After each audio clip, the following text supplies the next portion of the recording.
All right, we're going to do the last two courses number 3 and 4 of Minor Swing from 1937 Django. It's going to start out with this A minor. It looks like a D minor shape, but in 8th position. With the second finger, I've got 9, 10, 8. Little A minor triad up here. It's technically starting on the measure before the downbeat of the third chorus. We're going to start with our first finger on this E note, the 9th fret, 1. So it's going to go on the upbeat, 1 and 2, and we're going to play an octave of E. So these are both E's, E, D sharp, E, high E. Now come all the way down to B, which is the 7th fret. Even though I'm in 8th position, the first finger also might govern over the 7th fret as well. So I got the 7th fret back to the 10th fret, and then 8th fret, and here's a G sharp on 9, little enclosure, G sharp, and then back to B, on the 7th fret, and here's finally the A. And then we end on E. So it's 1. And you can do that lick with 2 fingers, 1. And just stretch up there all the way down to here with 1, 7. Back to 10, 8, 9, 7, 10, 9. I'm going to use my pinky or my third finger on top because I can use all 4 fingers, 1. But I will come back with 2, 1 here because I want to keep this shape as much as possible, the original Django minor arpeggio. That shape. So 1. Now we're about to go into the D minor chord. This is the pickup measure into the D, or the half of a measure. I'm going to do a pull off from the F. And this is, once again, this is an enclosure around the E. A half step above, half step below. And that's a pull off, 1, and a slide. And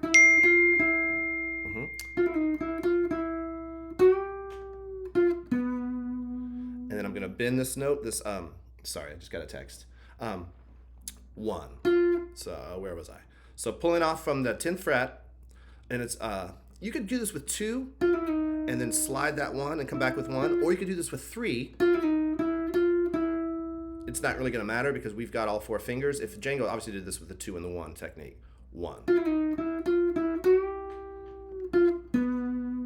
So I'm going to bend this this 11th fret, and I'm going to bend. Now I'm bending this down. I don't know why. Usually the third string I bend up, but for whatever reason I like to bend this in this particular place. I like to bend this down. Down meaning that way. And so this is actually an F sharp note, which would sound terrible over D minor and D minor 6 rather. Sorry, that was a mortal sin to play D minor 7 minor swing. That would be the major third, and we're going to take this F sharp and bend it, but you can bend it up to the G note, right? And then I'm coming back to the F. So 1.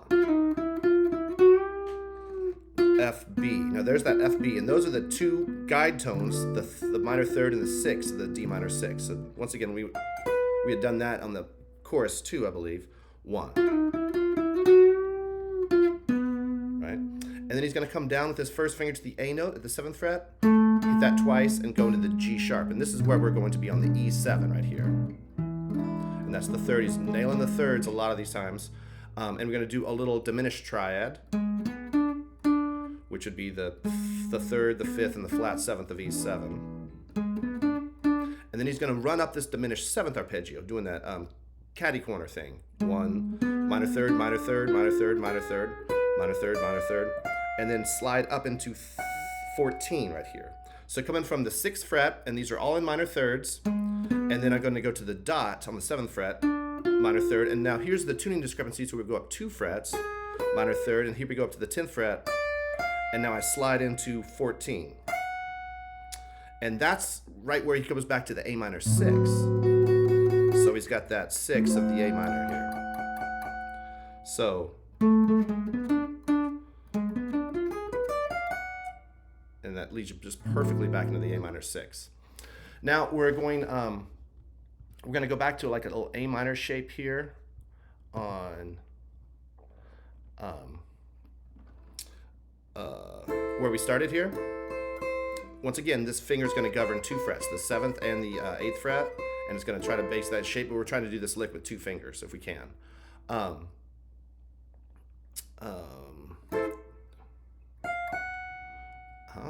And then we are, oh, to the B note. 1, 2. Now you could do this with 2 fingers. I should do this with 2 fingers. A lot of times I'll do that with 3 fingers, even though this finger still governs 2 frets. So I'm using 3 there, but we could easily do this with 2 fingers. So 7. I'm sorry, on the same string. Then 10, A. Now here's the A minor arpeggio. There's the A, 10, back up to the note in the arpeggio, and all the way down to the C note, 10 here. And then 9, 10, 8, 10. And there's the D minor. And he's now on 10. Now I'm going to scooch back down into 5th-ish position, because when I'm in this 5th-ish position, we've done this like a couple of times already on this, something similar. This first finger is going to go over the 5th fret, but also the 4th fret right here. And I'm going to play the B note twice, up to C, A, B, and then jump to G sharp, B, and here we're enclosing this A note because we're trying to get to this.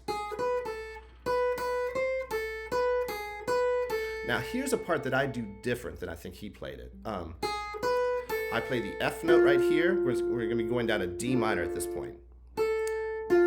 D, and I hit the C, and then I slide down to the B note, and I take the E note and I bend it. Half step up into the F note. And we saw that bend earlier. This is sort of a twist to the lick that we did earlier. 1 and 2 and 3 and 4 and 1. So from 4, my first finger, I'm going to use 3 here. You don't have to, but I'm going to use 3 here. And then come back with 1 here on the A. And down a D minor, diagonal shape. And then hit the C and slide into B. Although I might still pick it even if I slide. And then pick with my second finger on the dot and blend up a half step. Now, when you only have 2 fingers, you can't do that. You can't get to that next note here. So what he would do is get that D note like he did in the choruses 1 and 2 down here on the 3rd fret. 2, 1. So that fits real well with the Django fingering there. It's just for whatever reason I like to do it this way because I've got that 3rd finger and I just do it that way. But you could also do it the Django way. And then so we've got our second finger there. C with your first finger, and then A with, I'm going to use my 3rd finger. He would have used this 2, obviously, and maybe even 2 here again. And just club that, or come back with 1. Right. Now, on that sound slice transcription, they've got something about an A there. I don't hear that. I just hear E there twice. So, starting from this lick, 1, so it's 1, 2. My way.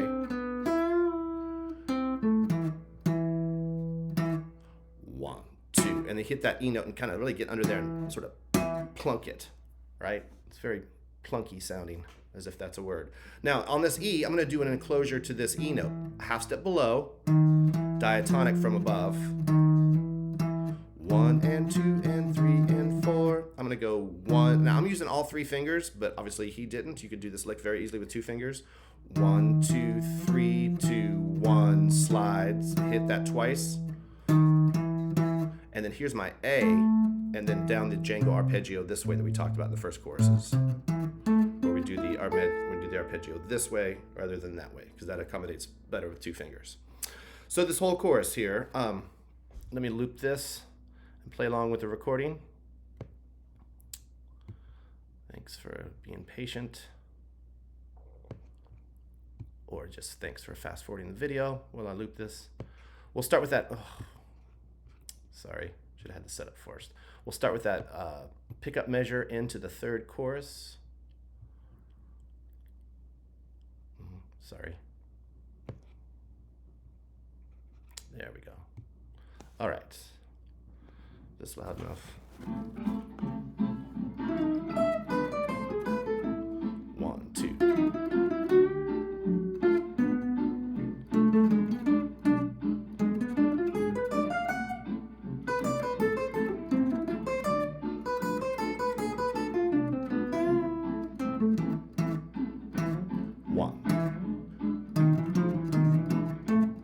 Let me do that one more time.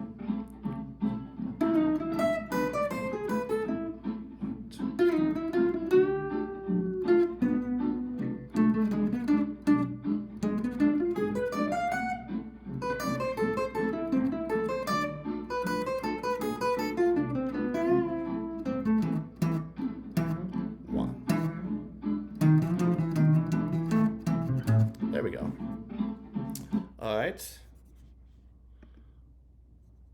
All right, so that takes care of chorus 3. Now we're into chorus 4, the final chorus.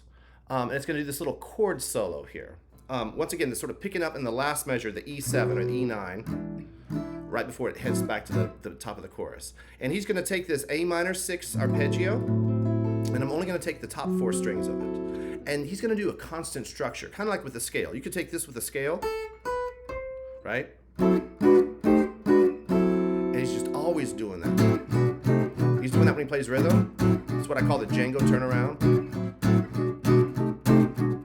Or he's doing it as chord solos. Now you can leave off the bass note. Remember, he could use these, he'd probably do it like this, but he could use some of these fingers for the top strings, although I don't think he's doing that here, he's just doing that. But I'm gonna play it with 1 and 3. That feels best on my hand.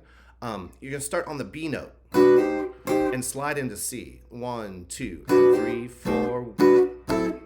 So it's, you do that melody. And by the way, there's one of these, this last chord that it's got written on, when they stop right there, for some reason they have a B there. I think it's just a careless error. It's supposed to be a C there. So do that with constant structure chords, meaning just the same chord with different notes. Same shape. Now I go back down to the A. And we're gonna go A, B, C. Now chromatic C sharp into the D. Once again, you could do this as a rhythm player all the time too, which I do all the time. So 1, 2. Now there's a little bit, that's probably an upstroke. There's a little bit of a,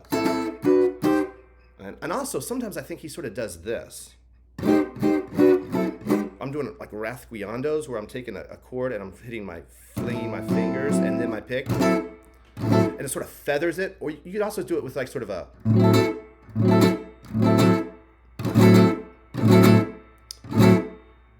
it sort of gives it almost that flamenco-y sound, kind of that Spanish gypsy sound.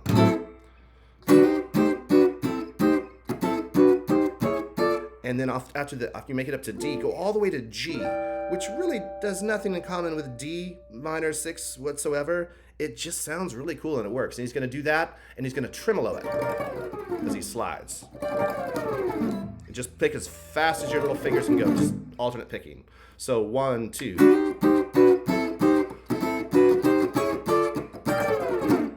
Right? That's cool. And he's going to do these, you know, you can just...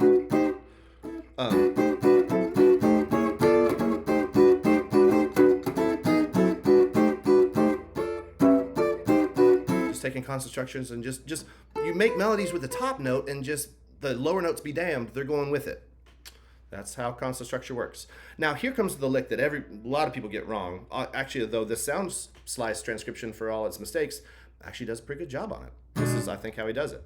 Well, actually, I take that back. He doesn't do it because we are going to use 4 fingers, and he would do it with 2 fingers. And he could just make these licks work, even though I'm thinking that some of the notes aren't the same, because he would have to do this. We're gonna do a chromatic thing from this G all the way down to open D, right? These are all the notes to open D, right? And he's gonna do it with triplets. So obviously you can't do that with 2 fingers. I think he does stuff like 2, 1, slide, open, 2, 1. But a lot of times these players, they don't do the notes that are maybe at the 4th fret, so it's not quite chromatic. He just plays the 3, and he makes it work out with the timing, just because he's brilliant and he's genius and he's stronger and bigger than his cousins. But we're gonna do it where we play every note. We're gonna play all our fingers too. And also I'm gonna cheat with a little pull off here on the 2nd string that's gonna make the picking work out. It's gonna be in triplets. So the first string is gonna be triplet, trip. Now I'm gonna go down, up, which works out great because even though we haven't really talked about it, the right hand is really where the Django stuff comes alive. This thing called gypsy picking. Every time you switch strings, you go with a downstroke. Because if I was going to do this string, the top string, and then the 2nd string, I know it's a little dark in here, you can't necessarily see that, but if I do the top string and then the 2nd string, if I go with a downstroke, my pick's all the way here, and I have to come all the way back with an upstroke. So if I'm going down here, it's gonna make it hard to get back up to here. But if I go up on the last string, on the last note of the string. If I go up, then it's real easy to get to the down here on the next string. So whenever you're going descending, you always want to make sure that you end the phrase with an upstroke, so then you can do a downstroke. Now, when that doesn't happen, you just have to go down, down. So for some reason, if you stopped with a down, and Django he could probably play down, downs faster than all of us could play down, ups combined. It just gives that power and that force, that drive to his gypsy picking. Now, this first string we don't have to worry about because it's triple it up. Perfect. Now, the next note, remember, we started with 3 here. 3, 2, 1, O. We're going to use our pinky here, which, of course, Django wouldn't have. And we're going to start with a downstroke on D sharp, so the 4th fret. Down, up, down. If I pick all this, I would end with a downstroke, which is going to screw me up to get this open G stroke. I'd have to do an upstroke there. So what we're going to do is from here, the 2nd fret, you're going to pull off, and then you'll end with an upstroke. So far we've got down, up, down, pull, up. And we end with an upstroke. Triple it, triple it, triple it, trip. And that's a downbeat right there, this B flat, which sounds a little funky on the beat, but it's going to work out. And now I've got 3 notes here. Remember, because this is where the tuning discrepancy is, so here I don't need this B note here on the 4th fret because I've got the B open string. So you would have, just the chromatic itself would be 3, 2, 1, 0, 4, 3, 2, 1, 0, 3, 2, 1, 0, 4, 3, 2, 0. So I'm starting on 3 because I'm just skipping the G sharp. So 3 notes and then an open string, 4 notes, and then an open string, 3 notes because of the tuning discrepancy. That's the half step right here. 3 notes and then 4 notes. But we do a pull off and then up on that string. So I can end and go to the next string with a down. And so once I start with the 3rd string with a down, down, up, down, up. It's the same thing as we did on the tippy top string. Down, up. I end with an upstroke, so that's perfect. Now on the 4th string, we're back to playing chromatic starting on the 4th fret. 4, 3, 2, 1, 0. Oops, I ended with a downstroke, but I'm going to stay on the string, so it's not dead yet. I'm going to go back up to D sharp with an upstroke and then E. And that's where we break the chromatic. So it's going to go all the way down to open D with a downstroke up and then back to E. And then we're going to do a little E7 arpeggio. E, G sharp. I'm going to put the B here with my pinky. We're going to talk about Django's finger in a second. So I've got the root, 3rd, 5th, and then here's my flat 7th, and then here's my flat 9. So it's really an E7 flat 9 or a diminished 7th arpeggio. Well, we're going to hit the E, and then we go diminished. So it's really like a G sharp diminished. And then you're going to slide that pinky up to 7. So these are all minor thirds. Minor 3rd, because of the tune discrepancy, minor 3rd, minor 3rd, minor 3rd, and then slide up to B, and then we're going to end on A. So from the, actually I'll start this lick on the D sharp, triple it, trip. We're going to come down an A minor arpeggio. So you're going to count to 2 beats. 1, 2, triple it, pull. Sorry for the little tweak there. So down, up, down, up, down, up, down, pull, up, down, up, down, up, down, up, down, up, down, up on the D sharp, down, down, up, down, down, up. 2 notes here. So on the way, when I'm going ascending with the gypsy picking, if you have the chance, you're going to go down, down whenever you can, like a sweep picking, like economy picking. So here, if I'm starting with an upstroke on this, D sharp, and this would be on the beginning of the triplets. We'll talk about that in just a second. You always want to find where the down beats or the strong beats are, the triplets. Triple it, trip. Now, he would have probably done that with open strings because he wouldn't have all these fingers. I think that's a little tougher. Like I said, he was Django and he could do all the stuff that we can't. Up, down, down, up, down, down, up, down, up. Or maybe even down, down, because at that point you don't have to worry too much about the tempo. So it's...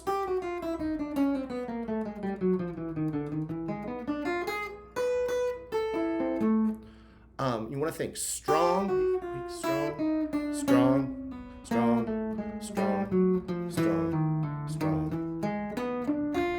So I was trying to feel triple it, trip. Now, on Django picking, he probably would have even changed that to go down, up, down, down, up, down, down, up. Because the gypsy picking likes when they're doing the triplets, a lot of times they go down, down into the noob downbeat. That would make this lick even harder. So I'm gonna go 1, 2.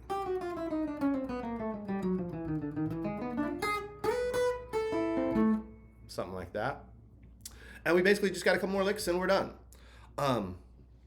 And that was coming over the E7 lick, right? After, actually it's coming from the D minor going into 7. So the last 2 beats of D minor, 1, 2.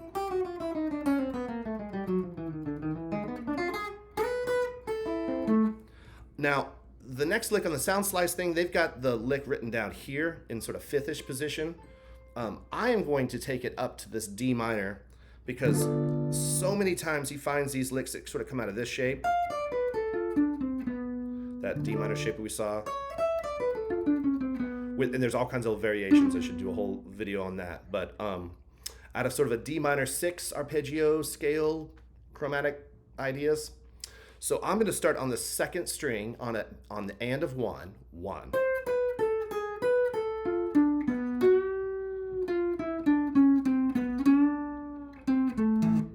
That's going to be the lick. So I'm going to go 1 from the C note 13, 12, 10, slide into 9, back to 12, 10. Now here's an arpeggio. I'm going to just roll that to the F note and then D, B. So at this point, it's sort of like a D minor 6 arpeggio. Not sort of like, it's exactly like a D minor 6. But we start out with some scales. Oh, sorry. Yes, I was right. And when I'm gonna do this F sharp note again, which is remember that's the wrongest note you can play over D minor, basically. But we're not really staying on the F sharp. We're bending straight to a G note.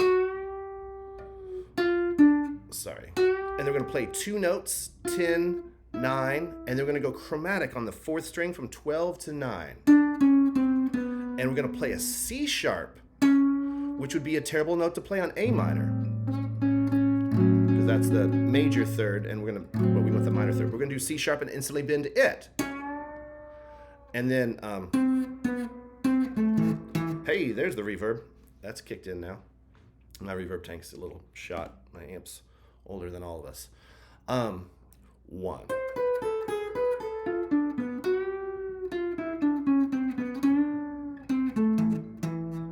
So 1, 13, 12, 10, 9, 12, 10, 10, roll that string, 12, straight to 9, come to 11, but straight to the bend on the 3rd string. Now 2 more notes, 10, 9, and then chromatic from the 12th fret, and bend the 11th fret, which is a whammy note, but we bend to a good note. Now I'm going to actually take this 3rd finger down, C, A, E, E, and that's sort of coming right out of the A minor, and I'll turn this reverb down now that it's on, down the A minor arpeggio. Right. So 1.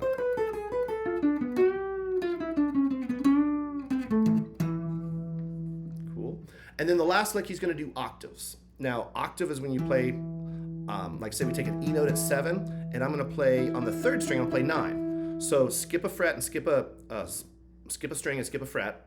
Now, a lot of times, hopefully we know a little bit about octaves if we're learning minor swing. But let's just say you take the 7th fret. You got octaves here, and that's just 1 fret in between. That's B to B, so 7 to 7, 6 and 4. And then we have E to E, and that is 7 to 9. I said 7, 7, 7, 9, and this is 7, 9 as well. But when you get to the top 2 sets of strings, on the 4th string, this has to become bigger. So this is, there's 2 frets in between. So that's a pinky, and then we have this same shape here, right? Which should have been in tune when I started this lesson. So a lot of people will play octaves this way, and then they'll go 1 and 3, 1 and 3, 1 and 4, and 1 and 4.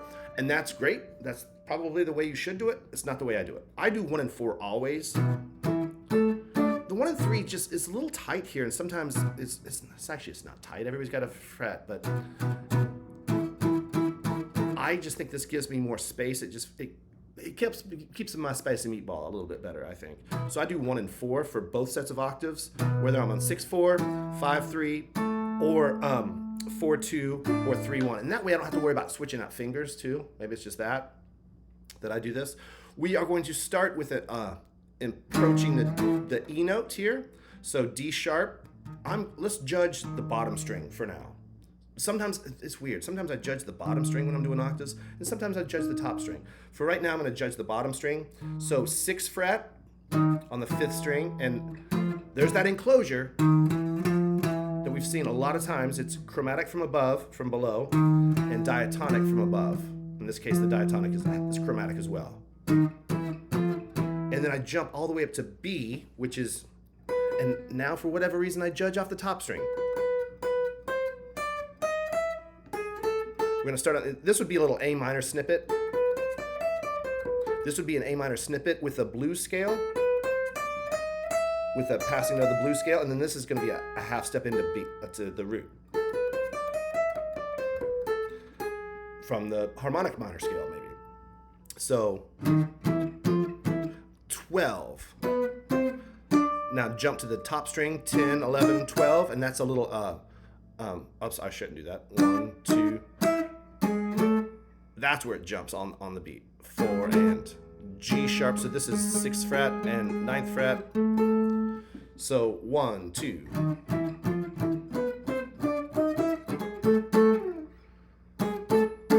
And once again, I might do that little feathering technique, or I might go up, down.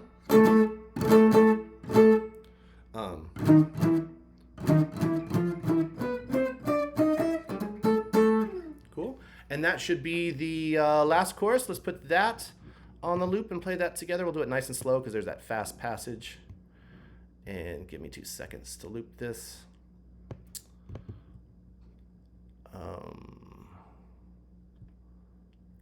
Yeah. So this is going to be coming out of the last lick where we came into from the 3rd chorus here.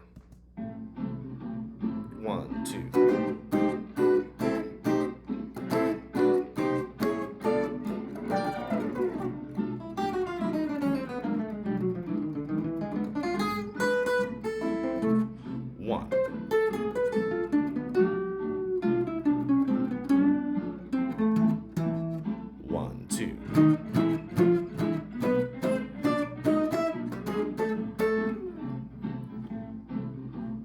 One, two.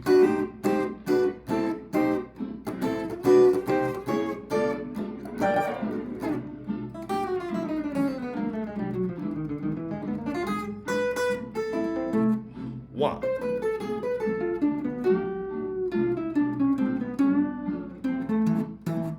One, two.